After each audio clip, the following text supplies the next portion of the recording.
우리 중개사님들도 놓치고 세무사님들도 놓쳐요, 이거를. 근데 실무에서 딱 오면은 이게 생각이 안 나나 봐. 굉장히 세제 혜택이 큰 겁니다. 지금 어떤 일이 벌어지냐면은 세입자가 있고 소유자가 같이 사는 케이스가 나와요. 어떤 때 이렇게 나오죠? 남자 여자가 한 집에 사는 한 방에 어떤 경우예요?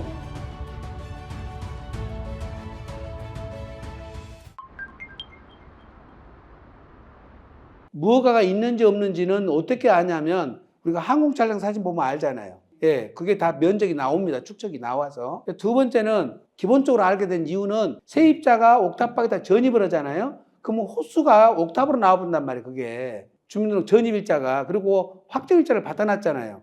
거기서 주민등록 가지고 체크가 돼요. 근데 주인이 직접 썼다든지 이거는 사용이 흔적이 안 나오거든요. 이걸 헐어버린다든지 매수자가 그때 없는 상태에서 만약에 매수를 해가지고 그걸 안 쓰면 상관이 없어요. 근데 그대로 종전 그대로를 매수자가 써서 그대로 써버리면은 옛날 흔적이 그대로 남아버리니까 매수자가 새로 와서 새로 시설을 했으면 달라지는데 원래 있던 걸 그대로 사용했으면 그거를 전소유자도 그대로 썼다고 본단 말이죠. 근데 그거를 멸시를 해버리거나 매수자가 용도 변경을 해버리면 좋지만은 안 하면 현장 확인해서 걸려요. 그렇기 때문에 옥탑방은 여러분들이 너무 막 내가 안다고 괜찮다 이런 말을 표현하시면 안 됩니다. 입안 건물 있으면 일단은 세무사님한테 상담 받으라고 해서 조치하는 게 좋을 것 같아요. 겸용주택에 관련된 내용 중에서 참고로 그냥 단순하게 1층, 2층 여기 상가하고 2층 상가예요. 주택이고 근데 요걸 합해가지고 12억이 초과되면 주택은 주택, 상가는 상가라고 그랬잖아요. 자 보세요. 그러면 이렇게 팔았더니 여기에 12억 5천에 팔았어. 그러면 12억 5천에 팔면 어떤 일이 벌어져요? 주택만 비과세 되고 상가는 세금이 나와버리죠. 그러면 차라리 11억 9천에 팔았어. 그럼 어떻게 돼요? 전체가 주택으로 되잖아요. 여기는 차라리 손해나고 파는 게 나아요. 예, 이렇게 덜 받고요. 이건 아시겠죠? 근데 이걸 20억에 팔았어. 20억에 팔면서 여러분이 계약서에다 구분기재를 안 해버리면 안분 계산이 어떻게 들어가요? 면적으로 들어가는 게 아니라 기준시가로 들어가요. 기준시가로 들어가다 보니까 이 주택은 뭘로 들어가? 개별주택 공시가격이죠. 개별주택 가격으로 가고 여기는 토지는 개별 공시지가, 그렇죠? 공시지가로 하고 건물은 건물 기준시가로 가잖아요. 근데 요렇게 계산한 금액이 요 금액보다 더 크다고요. 이게 주택을 더 낮게 잡아놨다고 이게 구청에서. 그러니까 어떻게 보면 세금을 절세해 준다는 이유로 이걸 개별주택 가격을 더 낮게 잡아놨는데 1세대 1주택 우리가 비과세 받는 데서는 손해가 나죠. 손해가 나버려. 그래서 자 기준시가로 여러분들이 평가를 세무사님한테 부탁을 해서 평가를 해달라고 그래서 요거는 예를 들어서 55% 나오고 요게 45% 나오면 30% 룰이 있잖아요. 30%를 더 조절할 수가 있으니까 여러분들이 조절하지 말고 세무사님이 조절을 해서 요거를 예를 들어서 58% 가고 요거를 42% 가도 30% 룰을 안 벗어나면 주택을 더 많이 잡을 수가 있단 말이에요. 그러니까 엄밀한 의미에서는 똑같은 금액으로 거래를 해야 맞죠. 그러나 우리가 가액을 주택분을 더 많이 줬다 하더라도 30%의 룰만 어김이 없으면 주택금을 더 갈 수가 있으니까 구분해서 기재를 하라 이 뜻이에요. 예. 그래서 겸용주택은 계약서 하나로 전체 가액을 잡지 말고 주택 부분 얼마, 기타 주택 외 부분 얼마 해서 구분해서 기재를 하고 자 문제는 상가가 있는 이 부분이 있어요. 상가는 부가가치세, 과세 대상이에요. 과세 대상인 것은 항상 부가가치세 별도라고 하시고 나중에 이것이 포괄리 양도 양수에 해당이 되면 나중에 생겨서 안 끊어도 되죠. 포괄리 양도 양수에 해당될지 안 될지는 여러분이 판단하지 마시고 세무사님들 보고 판단하라고 그러고 부가가치세 별도라고 무조건 약정을 해놓고 봐요. 그래야 매도자가 피해를 안 봅니다. 이렇게 정리를 하고 매매를 하시는 게 좋을 것 같아요. 보유 및 거주기간 계산. 거주기간 계산과 관련해서 조정 대상 지역 전 계약 체결했는데 그리고 조정 대상 지역 지정 후에 취득을 했을 때 이때 이제 무주택자면 거주 요건이 필요 없잖아요. 이때 무주택자라는 의미를 여러분들이 자꾸 이제 잘못 알고 계시는데 눈에 보이는 것만 갖고 따져. 눈에 보이는 주택은 모두 주택. 재해가 없어요. 특례가 없다고 여기. 상속주택 특례, 동거병 합과 특례, 조세 특례, 감면 대상 주택은 배제시키고 이런 거 없어. 눈에 보이는 것은 주택. 눈에 안 보이는 것은 아니라고요. 우리가 비과세를 판정할 때는 뭐예요? 조합원 입주권도 주택수에 들어가죠. 주택수에. 여기서는 주택수를 계산하는 것이 아니라 무주택자냐 아니냐 이것 갖고 따져. 그러니까 눈에 보이면 주택, 안 보이면 아니다. 조합원 입주권은 주택이 아니에요? 아니에요. 비과세나 중과세를 규정을 적용할 때는 주택 수에는 들어가죠. 예. 그런데 여기서 말할 때 무주택자에는 그거는 주택수에 안 들어가는 거예요. 2021년 1월 1일 이후 분양받은 분양권은 주택수에 들어가죠. 근데 여기서는 주택이라는 거예요? 아니라는 거예요? 아니라니까. 지어진 집이 아니니까. 그 말이에요. 그게 장기임대주택, 그거는 1세대 주택 비과세 규정을 판정할 때에 주택에서 빼준다는 규정이지, 여기서는 뭐예요? 눈에 보이니까 주택. 아주 간단하죠? 예, 아주 간단합니다. 이거는 무주택자라는 표현이 그렇다. 그리고 여기서 거주 요건을 똑같이 거주한 걸로 봐주는 제 규정이 있죠. 그게 뭐냐면 민특법상 예, 임대주택. 민특법상 임대주택인데 요게 구청하고 세무서하고 등록을 해가지고 4년짜리든 8년짜리든 등록을 했어요. 여기서 민특법상 임대주택으로 등록을 하고 구청과 세무서에 신고를 한 다음에 4년, 8년 임대 등록이 되어 있는 주택은 언제 것까지예요? 2019년 12월 16일 이전에 이전 등록부에 대한 것은 2년 이상 거주한 걸로 간주를 해줘요. 2년 이상 거주한 걸로 간주를 하는 거예요. 여기서 요건은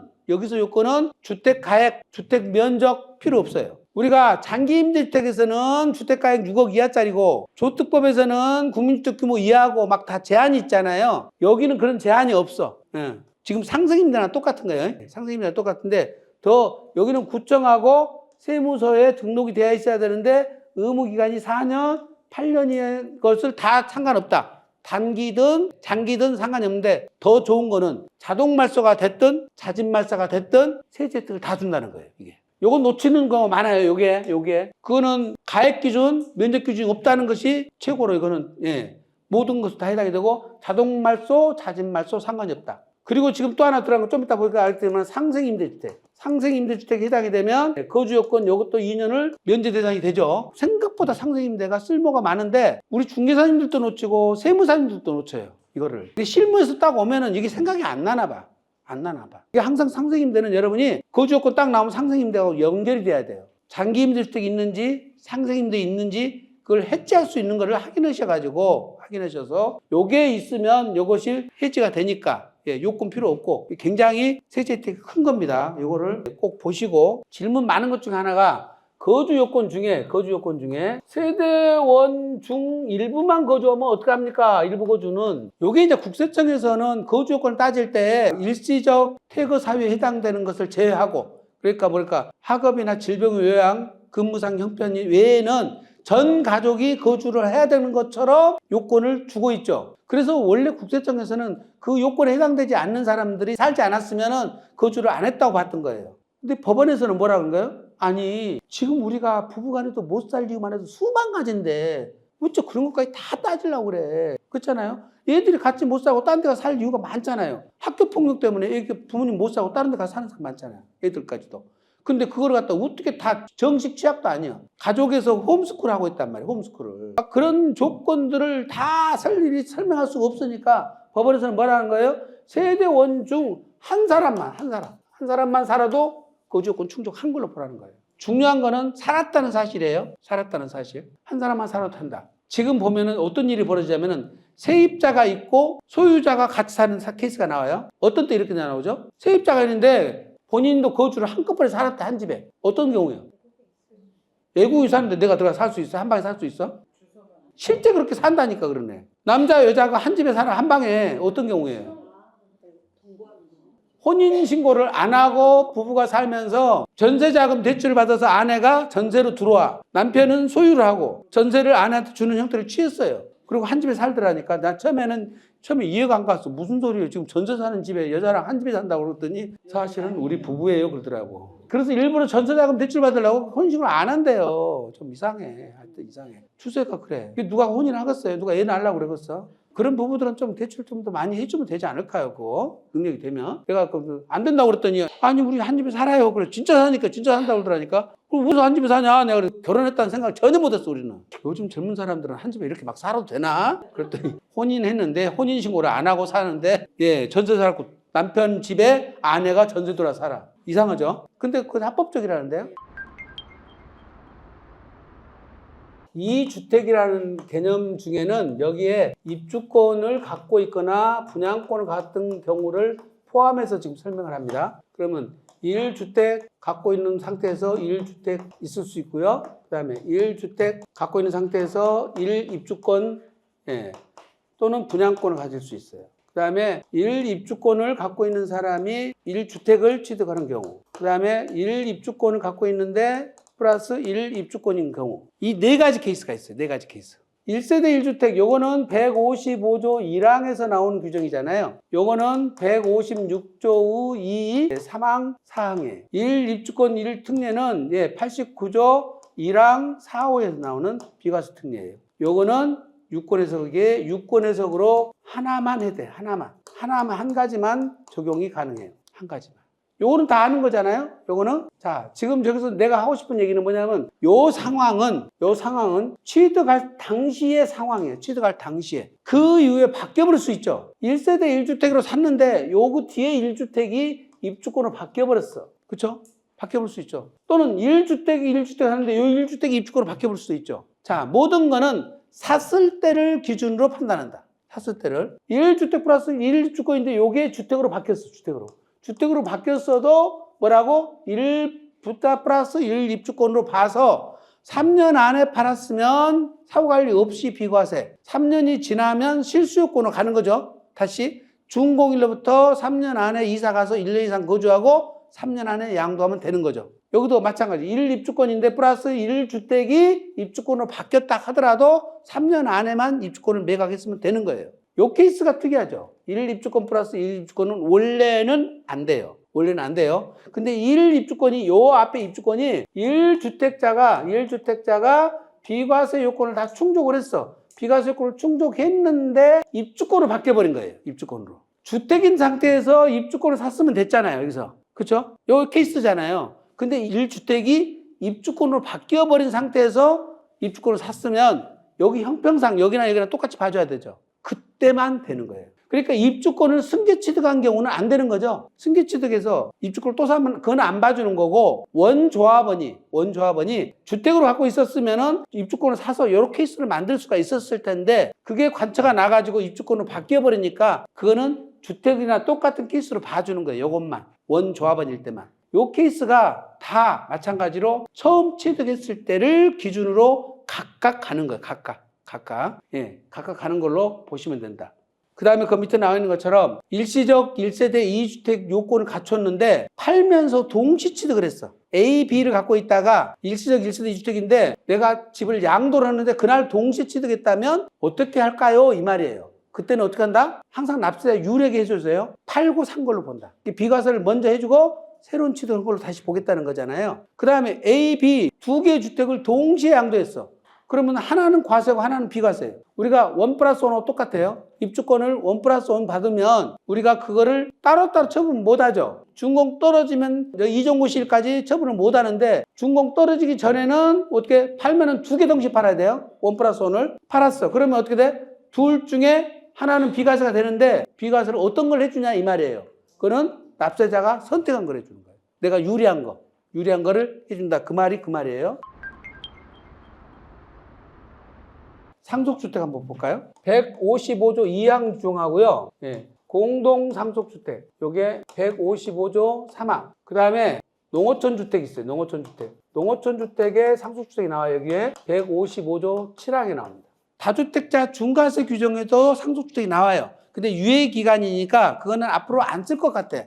국민의힘 정부 시절에는 내년 2025년 5월 9일 끝나도 연장될 것 같아요. 그거는 조정 대상 지역도 지금 4개밖에 안 되기 때문에 그건 연장할 것 같으니까 그거는 다주택자 중과세 좀 빼고, 여기서 제일 중요한 거는 우선 일반주택 취득 순서예요.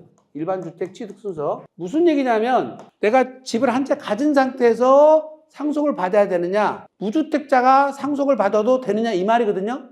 그 말이에요. 그런데 이 상속주택은 여기 155조 2항에서 말하는 이 상속주택은 일반주택을 소유한 자가 상속으로 인해서 두 채가 돼야 돼. 순서가 내가 먼저 갖고 있어야 돼. 그러니까 요거는 일반주택 취득 순서는 적용받는 거예요. 선취득을 해야 돼. 선취득을 해야 된다. 선취득. 근데 공동상속주택의 소수지분권자는 어쩐다? 여기는 선취득 조건이 없어요. 적용이 안 돼요. 상속을 받고 취득하든 원래 갖고 있던 집을 갖고 있는 상태에서 상속을 받든 상관없다는 거예요. 상관없다. 농어촌 주택도 마찬가지로 관계가 없습니다.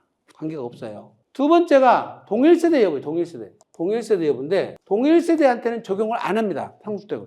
왜 그러냐면 한번 보세요. 논리적으로. 어머니도 한 채 갖고 있고 아버지도 한 채 갖고 있어. 2주택자예요. 아버지가 돌아가셔서 어머니가 상속을 받았어. 처음부터 2주택자니까 하나는 과세를 받았어야 되잖아. 그럼 상속주택 특례를 줘버리면 아버지 걸 상속받았다가 어머니 걸 비과세해주고 아버지 거는 또 동일세대니까 보유목 거주기간 통산돼서 또 돼버리잖아요. 바로 팔아도. 둘 다 돼버리니까 혜택이 주어지니까 안 되는 거예요. 그래서 동일세대의 경우는 상속주택 특례를 적용을 안 해주는 건데 여기는 상속주택 여기서는 동일세대는 적용이 안 되도록 동일세대 배제 규정이 적용돼요. 동일세대 배제 규정이 적용되는데 이 말은 적용이에요. 적용. 예. 여기는 동일세대 배제 규정이 적용 안 된다고 제가 장담할 수는 없는데 국세청은 된다고 해서 그래요. 조세심판원은 적용 안 된다고 해서 그래요. 조세심판원 논리가 더 맞아요. 왜? 법에서 쭉 문항을 따라가 보면 155조 2항에서도 동일세대는 제외한다 해놓고 사망과 치랑을 준용해서 간다 이렇게 돼 있어요. 사망과 치랑도 2항을 따라가라 이렇게 돼 있거든요. 그러면 여기 공동상속주택에는 두 가지가 있어요. 소수지분권자에다가 지분이 큰 사람이 있어요. 지분이 큰 사람. 공동상속주택은 누구 걸로 봐요? 지분 큰 사람 걸로 보는 거예요. 지분 큰 사람은 이 사람은 어디로 가서 적용받냐면 155조 2항 가서 적용받거든요. 좀 어렵나요? 무슨 얘기냐면 어머니하고 자녀 4명이 공동상속을 5명이 받았어. 근데 어머니가 지분이 가장 커서 어머니 지분을 취급을 했다는 거죠. 아버지가 돌아가셔서 어머니가 받았다는 거잖아. 지분이 가장 큰 어머니 지분이라고 그랬죠. 어머니는 어디로 적용한다고? 155조 2항을 따라간다니까. 그러면 여기로 다 따라가는 거예요. 일반 주택을 갖고 있는 상태에서 해야 되고 동일세대는 안 돼야 되는데 아버지하고 어머니는 동일세대였잖아. 그렇게 적용 못 받는 거죠. 어머니는 등기를. 그때는 어떻게 해야 돼? 아버지하고 어머니하고 같이 살았으면 어머니가 가장 지분을 많이 만들면 안 되죠. 장남으로 돌려버린 거예요. 장남은 동일세대 아니죠. 그러니까 장남한테 지분을 더 줘버리고 어머니 지분을 줄여버린 거예요. 그럼 어머니는 지분이 소수지분자로 바뀌죠. 그럼 동일세대도 상관없잖아. 거기서 이게 이제 이론이 나오는 거예요. 절세 이론이. 이런 강의는 내가 함부로 안 해주는데 기가 막히네. 기가 막히네. 요것만 보는 게 아니라 종부세하고 취득세까지 다 같이 봐야 돼. 사실은. 또 뒤에가 종부세, 취득세, 다주택자 중과세 기준까지 6가지를 봐야 다 보이는 거예요. 6가지를 다 볼 수 있는 세무사가 대한민국에 많겠어요? 있겠어요? 없겠어요? 있기는 있어. 있기는 있어. 있기는 있어. 있기는 있다니까. 뭘 없어. 예. 그래서 그 말이에요. 이게 지분이 가장 큰 어머니는 여기로 따라가라는 거예요. 소수지분권자 아들들은 이건 뭐라고요? 일반 주택 시기 상관없다는 거잖아요. 동일세 여부도 안 따진다는 거잖아요. 소수지분권자는 어머니는 안 따져준다는 것이잖아요. 그 다음에 이제 문제는 선순위 상속주택.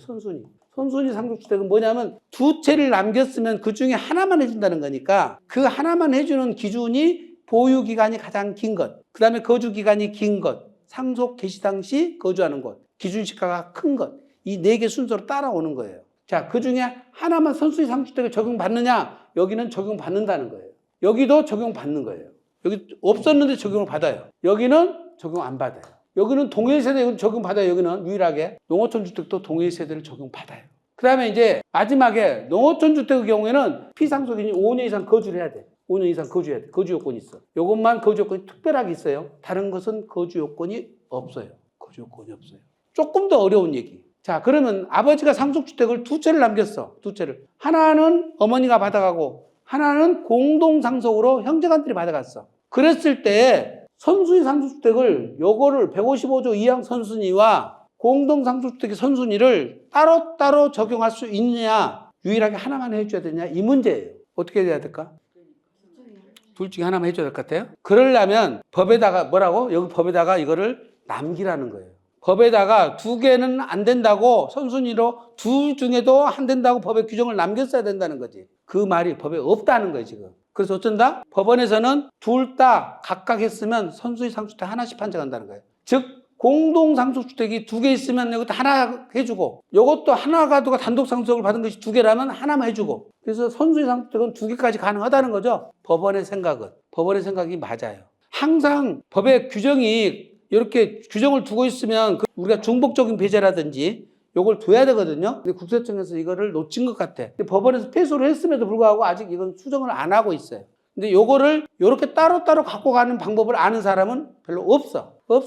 또 한 사람 있다고? 한 사람밖에 없다고? 아이, 그건 교만이야. 교만이야. 근데 그걸 판례까지 파고 연구한 사람은 많지는 않아. 요놈 따라가기도 바빠 죽겠는데 어떻게 따라가? 응? 그 다음에 이제 소수지분권자 종부세도 있잖아요. 다주택자 중과세 규정은 여기 요건에 충족한 걸로, 요거요, 요건이요. 요건에 충족하면서 5년 이내 팔면은 중과세를 안 받아. 이 요건을 위반해버리면 중과세 된다는 뜻이에요. 즉, 동일 세대이거나 일반 주택을 먼저 취득하고 상속을 나중에 받은 주택이 아니고, 선순위 주택이 아니고 이 세 가지 요건을 충족한 거를 상속받아서 5년 안에 팔면은 중과세 안 하는 거예요. 근데 뭐예요? 이게 종부세에서는 상속받은 것 선순위 아무것도 안 따져. 이거 안 따지고, 그 다음에 동일 세대 안 따지고, 취득시기 안 따져요. 5년 안에 거는 무조건 종부세, 중과세 안 하는 거예요. 무조건 안 하는 거예요. 그 다음에 40%와 6억 중 둘 중에 적용 미달된 거. 40% 이하이거나 6억 이하면 계속 빼주는 거예요. 계속 빼줘. 그래서 어쩌라고? 지분을 나눌 때는 39%씩 가져가는 거예요. 40% 가져가면 안 되는 거예요. 종부세 걸리는 거예요. 엔드 걸리니까. 안 그러면 6억 이하로 내려가든지 40% 넘어가면은 지분을 조절해 줘야 돼요. 이게 다 연결된다니까. 그게 상속을 누가 받아가야 될 것인지가 여러 가지를 고려해야 돼요, 이게. 취득세는 여기하고 똑같아요. 소수 지분권자는 취득세는 빠지게 돼 있어요. 취득세는 5년 이내 거는 무조건 빠지고, 취득세는 소수 지분권자는 무조건 빠져. 또 이쪽으로 따라가, 이쪽으로. 그래서 여러 가지를 고려. 또 이게 상속인 중에 추가 주택을 구입할 거냐 말 거냐 의사결정을 따라가야죠. 지금 현재 주택수 보유가 몇 개인지를 따라가야죠. 확인해야죠. 또 추가 취득이 있어서 내가 궁극적으로 몇 개가 될 건지도 판단해서 상속을 받고 지분을 조절해 줘야 돼. 요거를 6차 방지 형식으로 다 풀어내야지 완벽하게 푸는 거예요. 이걸 만들어 달라고? 돈 주고 맡기는 게 나을 것 같은데. 상속 막 대충 받아갖고 협의하고 와버리면 안 된다니까.